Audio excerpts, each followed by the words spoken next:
Bledsoe was arrested. Patrick Montgomery was in court. Jonathan Manapa will stay in federal custody. No, I don't take responsibility at all.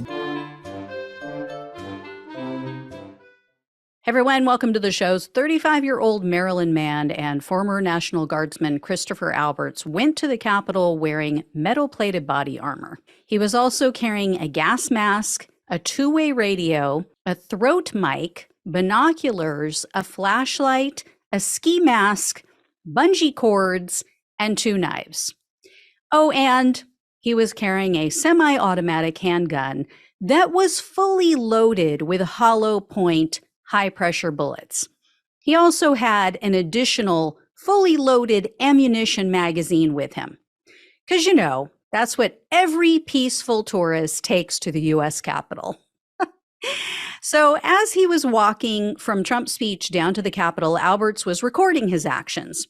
So he was heard in his own recordings yelling, quote, "Taking over the Capitol, patriots, let's go." And in this video, Alberts said that he intended to, quote, "make them know who they work for. They work for us, not the other way around." So as he neared the Capitol, Alberts ignored and passed numerous barricades, also very outnumbered police officers. He made his way onto the Capitol grounds, and at one point he told others around him, quote, "We'll get them soon." And they said that it seemed as if he was referring to the lawmakers inside the building.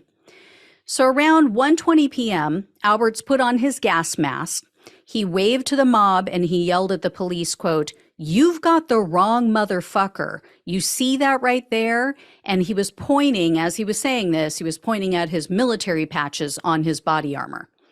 So sometime after that, Alberts led a mob up the Capitol steps and he assaulted officers. In fact, the prosecutor said that he was the very first person on that staircase to physically touch the police. And the prosecutor says that because he was wearing a gas mask and the body armor, their pepper spray and all the other non-lethal measures they were trying to use to control the crowd, they had no effect on Alberts. So Alberts, after running up the steps and putting his hands on the police, he then picks up a wooden pallet and then he used that like a battering ram against the officers. He was pushing against them and trying to force his way through the police line. So eventually, after the mob deployed their own chemical weapons at the police, they broke through that line of defense, that line of officers, a small group. And then they reached the final line of defense. There was a small group of officers, again, guarding the building. This was on the Upper West Terrace. So unfortunately, as we all know, that line wasn't able to hold. It collapsed and Trump's terrorists broke into the Capitol. Ironically, Alberts remained on the Capitol grounds for 6 hours and he was screaming at the police while he was there, calling them domestic terrorists. He also called them communist motherfuckers. And Alberts also told the police that if they would just step aside, he and the others would, quote, "wipe them all out like in 2 days, maybe 3. It'll be like Desert Storm, but faster." And he claimed that it was his duty and his right to, quote, "overthrow the government and reinstate a new government for the people." Then Alberts said something even more ironic. It would be funny if it wasn't so sad and terrifying that these people believe this stuff.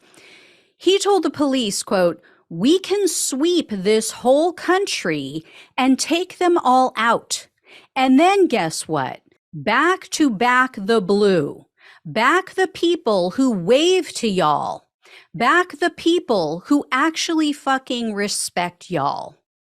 And if we still had any questions as to Albert's level of respect for the Capitol and for the police, he was seen in a video literally peeing on the side of the building. And he was screaming at the time, quote, "Fuck DC Metro." Then he rejoined the mob and he threw a bottle at the police before he then took out his flashlight and shined it in the police officers' faces. Then he used a bullhorn and he continued to scream at them. So yeah, a lot of respect going on, a lot of backing the blue on January 6th, huh? So hours later, an officer noticed that Alberts had a bulge on his hip.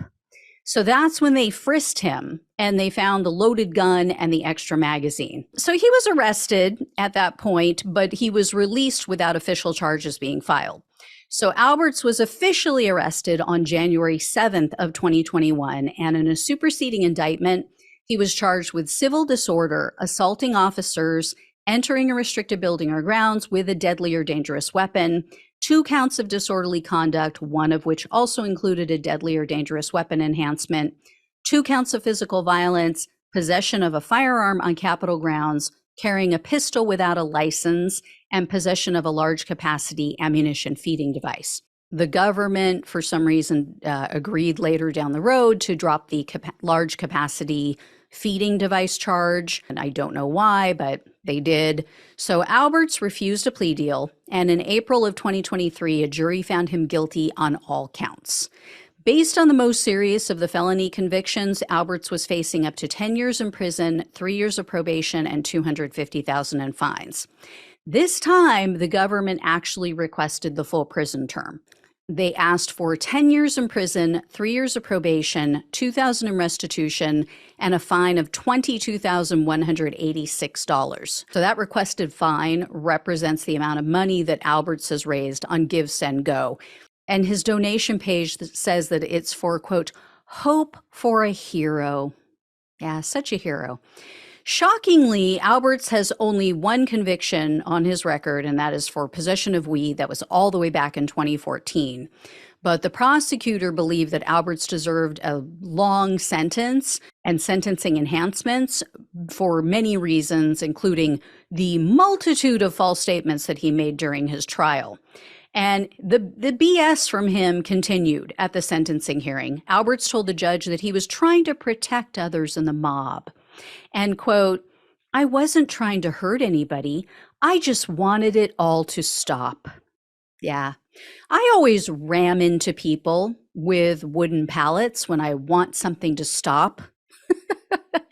Anyway, he also apologized to the officer that he rammed with that wood pallet. He apparently was very choked up. His voice was cracking, and he told the police officer, quote, if I had known that day would turn into what it turned into, I would have stayed home. So that officer testified at Albert's trial that he couldn't reach his wife by phone that day, and she is also a Capitol police officer. So he thought, as he's fighting these people off, he feared that his wife was dead. That's how bad this quote-unquote tourist visit was. So U.S. District Judge Christopher Cooper presided over this case. He's normally a very weak judge, but I think Alberts really pissed him off with all of the lies at the trial. Judge Cooper imposed a sentencing enhancement, which rarely is seen in these cases, and he did that based on his perjury. And he told Alberts, quote, you were not simply a bystander. Also, quote, I think you knew exactly what was going to happen. You told your fellow rioters you were going to take the Capitol. Your words, not mine. And in response to the defense attorney's argument that Alberts was being prosecuted just for exercising his First Amendment and Second Amendment rights, the judge said, quote, in this country, you can't make your voice heard by joining a mob to overrun the Capitol. That's not legitimate democracy. That's mob rule. In the end, Alberts was sentenced to 7 years in prison, 3 years of probation, and $2,000 in restitution. There was no mention of a fine, though, so he probably, unfortunately, got to keep that money. This was definitely one of the better sentences, especially from Cooper. It's one of the longest to date. I think there's maybe a handful of people who've been sentenced to longer prison terms. Let's have more of this for the Hatriots. How about that? Cash me outside. How about that? All right, guys. I will let you know if I hear any more. Thank you so much for watching and listening. Please like, share, and subscribe. Please donate if you possibly can. Love you all. Take care, and I'll talk with you soon.